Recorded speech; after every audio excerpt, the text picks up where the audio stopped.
In third place was Keith Hewin on another Yamaha, and in fourth place was Jeff Fowler on yet another Yamaha. In fifth place, Trevor Nation on a Yamaha, and then in sixth position we had Brian Morrison on the first of the Hondas. So it's Yamaha, Suzuki and Honda.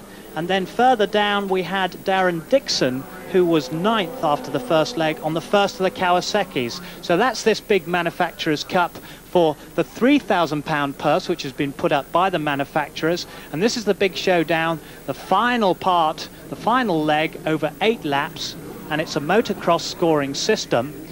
And there we have the grid lineup. On pole position is Phil Mellor, who overcooked it slightly in the first part. And then we have Darren Dixon, number 38. Number 12, there you've got Brian Morrison on the Honda. Number 16, Keith Hewin on the Yamaha. 47, Fowler on another Yamaha. And 19, Roger Hurst. And there's the Yamaha team on the other side. And they're just close to starting off this race now. But it seems that they've jumped across the line. The marshal's out again saying, back you go, chaps. Wait for the proper signal. And they're away this time. Someone got quite a wheelie up that side. And they're heading towards Coppice Bend on this, the second leg of the Manufacturers' Cup. And somebody got in the lead there, couldn't quite see who it was. Mick Grant. I think in actual fact it's Roger Hurst again. He seems to be making some flying starts today. There they go. There's Roger Hurst. In fact, it is. He's making some brilliant starts, as you said. Phenomenal as they go down Park Straight and towards Park Corner. There he is, number 19, Roger Hurst, the 27-year-old from Aylesbury on the Yamaha, 6 overall in this championship. And he did pretty well in the first leg as well. Now, Mick, what about this second leg? Are they going to have to control it a little bit more, or are they going to race each other yet again? I think in a race like this, just over 8 laps, Tony, they've just got to go for it flat out from the word go, and certainly that's what Roger seems to do at the minute. So, number 19, it's Roger Hurst in the lead, but it's a Suzuki with Phil Mellor in second place. It looks like number 16, Keith Hewin, the championship leader, who is in fourth position. And number 5, Trevor Nation on another Yamaha. That is the Steve Parish run Yamaha, who is down there in fourth position. And there's not a lot between them as they head through to the Hall Bends. And they have got another 7 laps of this. Through that hairpin, of course, that is first gear for these big 4-stroke 750cc machines, production-based, racing tyres, of course, and they're allowed to put on different suspension as they passed us at about 130 miles an hour going towards Coppice. Phil Mellor's lying in second spot at the minute, and in actual fact, in the first leg, he made a demon start and got away, and this is slow towards the back end as if maybe that's some machine bother, so let's just hope this time will be okay. We just had a shot there of number 38, that was Darren Dixon, and he's in 5th position at the moment. The man we saw not so long ago winning that SBS TZR 250 challenge. He's out again. Just how tired might he be, Mick? I'm not quite sure. It's just one of those things in racing. You know, sometimes it works good and other times you're out of luck. That's Darren Dixon. He could be quite tired, but I suspect he's quite a fit young man. In fact, he's the first of the Kawasaki riders. He's 26 years of age and he's from Folkestone. There he is, number 38, going down through the gearbox at the bottom of that 1-in-3 hill. It's quite good to see Kawasaki coming good. They've been fairly low down this year in the championship so far, but they seem to be getting the bikes a lot better now and getting to the front a wee bit. The Kawasaki say that they're developing that bike on the track still. A massive wheelie from Roger Hurst. That must be losing him time. Roger's playing silly there because that's losing him an awful lot of time, and in a competition like this, he can't afford to be doing that. Silly boy. Almost looked like he was going to fall off the back of the bike. And number 16, there's Keith Hewin up into second place, the championship leader, determined not to be left behind by this young upstart Hurst. That's great. Hurst having a quick look. But there's Hewin tucked in his slipstream.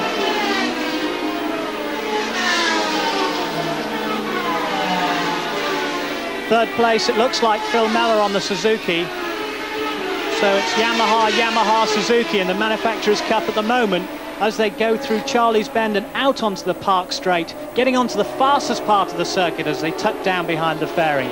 and getting up to a good 150 miles per hour, cresting the rise and down through the gearbox and through Park Corner, which they'll take in third gear. There you go, just clipping the apex. Keith Hewen in second spot at the minute has quite a bit more experience than Roger Hurst, and I would think at this stage Roger must be feeling quite worried about it. And Hurst nearly lost his footing there. His foot came off the peg, and you can just see him adjusting that. So he's really trying very, very hard indeed, Mick, but he's looking just a little bit wild at the moment. A little bit ragged. He's just taking away a bit of pressure, and he's doing it all wrong. And in fact, Hewen went inside him there as he pulled that big wheelie, but immediately Hurst goes back through the mountain, slipping inside him. Well, this is Fast and Furious Superstock at its best. Even Hewen is getting a wobbly on, and that was on his front wheel. Magic. It almost looks as if Roger's playing with the opposition, but I can't really believe that's the truth at all.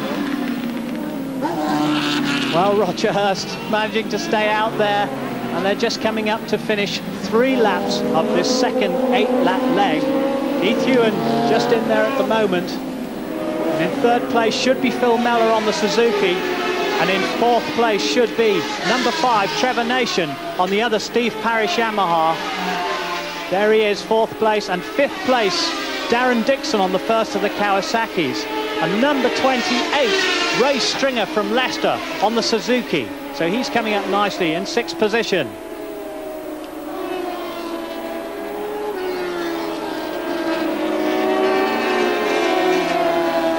Roger Hurst still in control as he gets to the Park Corner. Phil Mellor seems to have come back into the competition again. It's just on the back wheel of Keith Hewen. Well, Rex White, the man who's the boss of the Suzuki outfit, said to me that this Superstock series is very close indeed, but he said sometimes it's too close for comfort. Well, yeah, that's what racing's all about, and these boys are doing this racing as close to this every week. And in fact, the next round of the Superstock will be at Scarborough in a fortnight's time. Right, the leader then, Roger Hurst still, as we look at that great gaggle of Superstock riders on their 750 machines, coming up the mountain. Oh, Hewen then, his rear wheel trying to step out. I don't know how he controlled that. In actual fact, what happened there with Keith is he wasn't quite lined up square at the jump, and he took off into the air at an angle, and that always causes some concern. Well, I know it's quite commonplace and regular for you to see these riders cranking these machines over, but for everybody watching, there are certain safety elements about their dress. There's pads and things that protect them, aren't there, Mick? That's correct. They've got a leather suit on, they wear leather boots, gloves, a very good crash apt, and even when they do fall off, unless they actually hit something, it's very usual to get much of an injury. Yeah, and also you just saw that great shot of Roger Hurst there. You can see his knee pads on number 19, and those are quite regularly worn against the tarmac. But he's still hanging on there, on that Yamaha.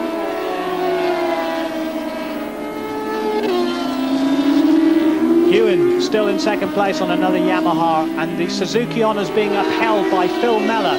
Mez Mellor, 31 years of age, who's racing, well, the best racing I've seen him perform for a long, long time. He's pushing Keith Hewen quite hard, and in fact at that halfway around Chris curve there, he had to knock it off because of running to the back of him. I think if he could just get in front of Keith, he could maybe make some impression on Roger Hurst. Well, they've completed 4 laps, so they're on their 5th lap, coming through to the notorious mountain section again, which they take in 3rd gear there, just popping a wheelie and snatch 4th. Roger just seems to be, he seems to steady down a wee bit now, and he's just getting his act together, and you can see the sort of resultant that's having is actually pulling a wee bit of a gap. And as they come round to complete their 5th lap, it's number 19, there he is, Roger Hurst, that man from Aylesbury, or Hursty as they call him, formerly lived in the Isle of Man, in 1st place. In 2nd place, number 16, on another Yamaha. That's Keith Hewen, the Superstock Series leader in 1987. And in 3rd place is number 10, the Suzuki of Phil Mellor, Phil from Huddersfield, the 31-year-old. And in 4th place, number 5, Trevor Nation on yet another Yamaha. I think by this stage in the race, the tyres are absolutely working to perfection, and the rider should have settled down and edges still looking a wee bit ragged. I'm quite surprised. Well, maybe he's going to be wearing out his tyres. There's another rider off, I'm not quite sure who that is. He's obviously all okay. His bike might, of course, broken down. It's Stringer, it's Ray Stringer, and he'd got up into 6th place, so we wondered why he'd gone off our lap charts. There was the reason, as we see them going through the chicane at the bottom of the hill, the bottom of the gooseneck, and disappearing through to the mountain. In 5th place now, by the way, is number 6, Steve Chambers, who's a local man from Saxelby.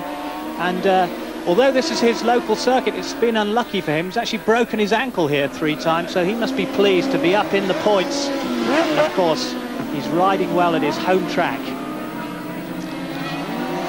This particular section is the slowest part of the circuit. You come through a bound corner there in first gear, about 15-20 miles an hour, accelerating to Rogerton about maybe 110 now, and before it gets to the end of this straight, it'll be about 135-40 miles an hour. Right, they've completed 6 laps, so there's 2 laps to go in the second leg of this Superstock Manufacturers Cup. That's the EBC MCN rounds. And there's Roger Hurst on his Yamaha. It seems like he's riding at 11 tenths, hanging everything out, Mick. He's been riding a wee bit ragged, but he's getting away with it, and for the first time in the race, really, he's actually got a gap on that's actually worth something. Well, there were 2 men that we were going to look out for in this race, the young men. One of them, of course, was Roger Hearst, who's 27, and looks very much younger than he is. He only looks about 19. But the other man that we were looking for was Terry Reimer, and unfortunately he non-started, but he had been 2nd in the championship. Won't lose points, of course, because this is a non-championship round. No, Terry was very unfortunate, but he had some mechanical bother in the qualifying practice in the morning and didn't actually get the time in. Phil Mellor now, by the way, is up to 2nd place. No, I beg your pardon, still in 3rd.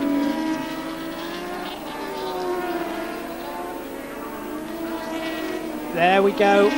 The battle for 2nd place. It's 16, Keith Hewen, who's got that 2nd place at the moment, and behind him is Phil Mellor on the Suzuki. And then right behind him is Trevor Nation, the man who broke his collarbone at Knockhill and still rode in the next round of the championship, I believe, finishing 7th. Brave and hardy men out there, and very skilled. Coming out of that corner, it's very much an adverse camber, and you've got to try and get the power on without getting the back wheel sliding out too much. Well, they're on their last lap now, and it looks like, unless Hurst uses it, and Phil Mellor's going for it. He's trying to get that 2nd place away from Keith Hewen. Keith Hewen, of course, a veteran of many campaigns, both overseas and here on our own country. TT rider, transatlantic rider, Grand Prix rider, teammate to Sheen at one point, so lots of experience, Mick. That's right. But Phil's trying oh so hard, look at that. Well, Phil Mellor on that 3rd place Suzuki tried very hard indeed in the first leg, and he probably tried a little bit too hard. I wonder if he's been told to cool it a little bit by Rex White. No, I think Phil will be riding his own race, but unfortunately, every time he's tried to pass and it's failed, he's dropped that wee bit behind, and it then takes another half lap to get back into contention again. And I think if Phil... Oops. Well, it looks like Trevor Nation slipped through there into that 3rd position. So that's Suzuki down to 4th now. So it's Yamaha in the first 3 places. And here's the leader. There's number 19, Roger Hurst, and he's still pulling the big wheelies. Hopefully he thinks on his way to victory, unless he makes a mistake in these last 3 corners. Here he is, clipping tight through Hall Bends, coming down through the gearbox, down into 1st gear, actually through the hairpin corner, down towards the barn. Look at him